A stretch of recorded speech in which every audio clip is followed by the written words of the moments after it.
तो दोस्तों, हम आ गए हैं फिर से एक न्यू कहानी को लेके। तो दोस्तों, आज की कहानी है ईमानदार शेर की कहानी। बहुत समय पहले की बात है। एक घने जंगल में एक शेर रहता था। वह बहुत ताकतवर और साहसी और शिकार करने में माहिर था। जंगल के सभी जानवर उससे डरते थे, क्योंकि वह शेर जंगल का राजा था। शेर का दिल भी बहुत बड़ा था, लेकिन वह कभी भी अपने दिल की बात नहीं करता था। वह बस अपने साथियों के बीच गुमशुदा रहता था और हमेशा एक ही बात करता था, जंगल के राजा की इज्जत और ताकत सबसे ऊपर होनी चाहिए। शेर के इस सोच में एक कमी थी। वह जानवरों को समझने की कोशिश नहीं करता था। उसे लगता था कि जंगल में सिर्फ वही सही है और बाकी सभी जानवर उनके नीचे आते हैं। वह अपनी ताकत और सामर्थ्य से खुश था, लेकिन कभी किसी की मदद करने का मौका नहीं खोजता था। एक दिन जंगल में एक घटना घटी, जिसने शेर को सोचने पर मजबूर कर दिया। जंगल के सभी जानवर एक बड़े संकट में फंस गए थे। नदी का पानी अचानक बढ़ने लगा था और जंगल का अधिकांश हिस्सा जलमग्न हो गया था, यानी पानी से भर गया था।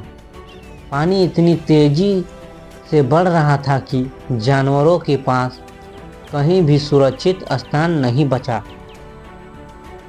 कई जानवर अपने जान बचाने के लिए इधर उधर भाग रहे थे। सभी भयभीत थे, लेकिन शेर के मन में कोई हलचल नहीं हुई। सभी जानवर परेशान थे जब अचानक एक छोटी सी मादा शेरनी आई, जो अभी बहुत छोटी थी। वह शेर के पास पहुंची और बोली, शेर भाई, हमें कुछ करना होगा। नदी का पानी हमारे जान के लिए खतरा बन चुका है। हमें मिलकर रास्ता निकालना होगा, नहीं तो हम सभी इस पानी में बहकर मर जाएंगे।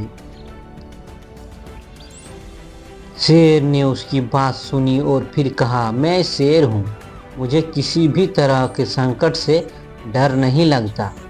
तुम लोग बस पीछे रहो और देखो, मैं सब कुछ संभाल लूँगा। शेर ने अपनी ताकत दिखाने की कोशिश की, लेकिन पानी बहुत बढ़ चुका था और कोई रास्ता साफ नहीं था। तभी शेरनी ने फिर से कहा, शेर भाई, ए शेर भाई, ताकत सब कुछ नहीं होता।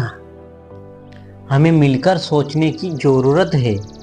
हमें इस संकट से बाहर निकलने के लिए एक साथ आना होगा। शेर ने उसकी बात सुनी और फिर उसने सोचा, क्या मेरी ताकत ही सब कुछ है, या क्या मुझे इन जानवरों के साथ मिलकर काम करना चाहिए। शेर को अपनी गलती का एहसास हुआ। उसने समझा कि सिर्फ शिकार करने या ताकत दिखाने से जंगल का राजा नहीं बनता। एक सच्चा राजा वही है जो अपने लोगों के साथ खड़ा हो और उसकी मदद करे।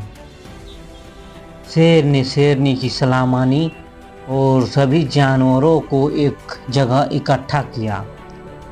वह उन्हें पानी से बचने के लिए सुरक्षित स्थानों की ओर ले गया और उन्हें की मदद करने लगा।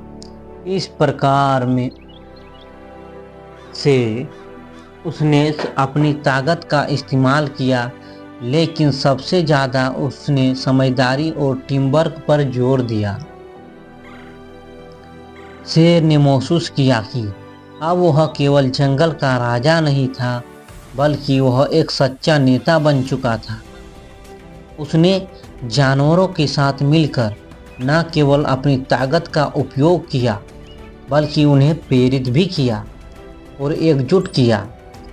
बहुत समय तक इस संकट के दौरान शेर ने अपनी नेतृत्व की छवि बनाई और धीरे धीरे सारे जानवरों ने उसका सम्मान करना शुरू कर दिया। उस दिन के बाद शेर ने कभी अपनी ताकत का अहंकार नहीं किया। वह हमेशा जानवरों के बीच में रहता, उनकी समस्याओं को सुनता और हर मुश्किल वक्त में उनके साथ खड़ा रहता। उसने यह सीखा कि ईमानदारी और समझदारी से ही एक राजा का असली कद बढ़ता है। शेर ने अपने जीवन में एक नई दिशा पकड़ी और जंगल के सभी जानवरों के साथ दिलों में हमेशा के लिए एक गहरी छाप छोड़ दिया। शेर अब एक ईमानदार शेर बन चुका था। उसकी ताकत केवल उसकी शिकार करने की क्षमता तक सीमित नहीं थी, बल्कि उसके दिल में भी अपार शक्ति थी जो दूसरों की मदद करने में काम आती थी। शेर का राजा बनने का तरीका आज भी जंगल के हर कोने में एक मिसाल के तौर पर सुनाया जाता है। इस कहानी से हमें सीख मिलती है दोस्तों कि ताकत और अहंकार से कुछ नहीं होता, बल्कि ईमानदारी, समझदारी और सहयोग से ही हम सच्चे नेता बन सकते हैं। तो दोस्तों, कहानी अच्छी लगी है तो एक लाइक ज़रूर कर दीजिएगा। धन्यवाद दोस्तों।